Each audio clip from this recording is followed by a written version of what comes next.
தமிழ் சினிமாவில் பயோகிராஃபி பலம் வந்திருந்தாலும் ஒரு மொமெண்ட் என்பதை அப்படியே படமாக எடுத்தது மிக குறைவு. அந்த வகையில் ஹிந்தி திணிப்பை மையப்படுத்தி சுதா இயக்கத்தில் சிவகார்த்திகேயன், அதர்வா, ரவிமோகன், ஸ்ரீலீலா நடிப்பில் மிகப்பெரிய எதிர்பார்ப்பில் உருவாகியிருக்க பராசக்தி படம் எப்படி இருக்குன்னு பார்க்கலாம்.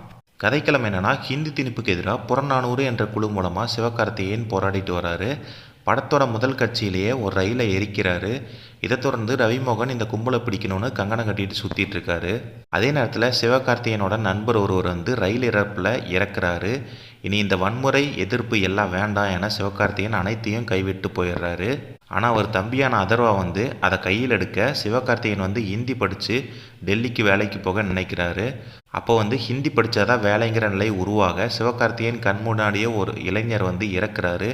சிவகார்த்திகேயனுக்கு மீண்டும் வேலை கிடைக்காமையே போகுது. மீண்டும் போராட்டத்தை கையில் எடுக்கிறாரு சிவகார்த்திகேயன். அதுக்கப்புறம் ஜெயிச்சாரா இல்லையா, ரவிமோகன் இவங்களை பிடிச்சாங்களா இல்லையா என்ற புரட்சி போராட்டம் தான் இந்த பராசக்தி.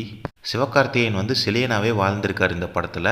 போராட்டம் என வாழ்க்கையை வாழ்ந்து ஒரு இழப்புக்கு பின்னாடி போராட்டத்தை கைவிட்டுட்டு அதுக்கப்புறம் மீண்டும் இங்கே போராடினா மட்டும்தான் நமக்கு எதுவுமே கிடைக்கும்னு மீண்டும் போராட்ட களத்தில் குதிக்க கடைசி வரை அவர் ரத்தம் சிந்தி அவர் போராடிய காட்சிகள் எல்லாமே நடிகன் சிவகார்த்திகேயனா பல மடங்கு உயர்ந்துட்டாருன்னே சொல்லலாம். கண்டிப்பாக சிவாவுக்கு இது ஒரு மைல்கல்லாக தான் இந்த படம் இருக்கும்.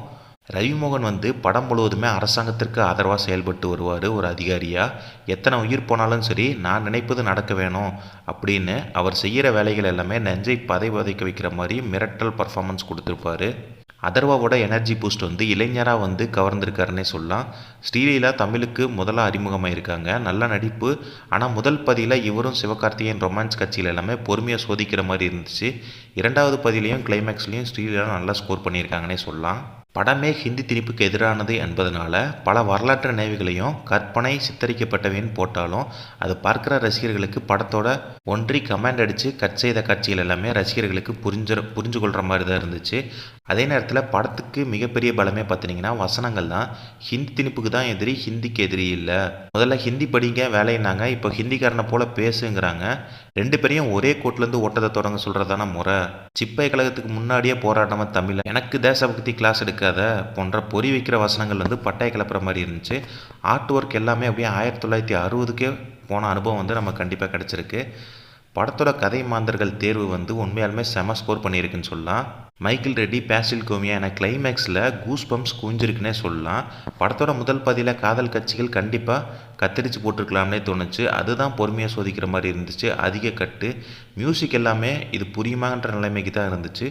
டெக்னிக்கலாக இப்படம் வந்து இசை, ஒளிப்பதிவு, ஆர்ட் ஒர்க் என எல்லாமே அட்டகாசமாக இருந்துச்சு.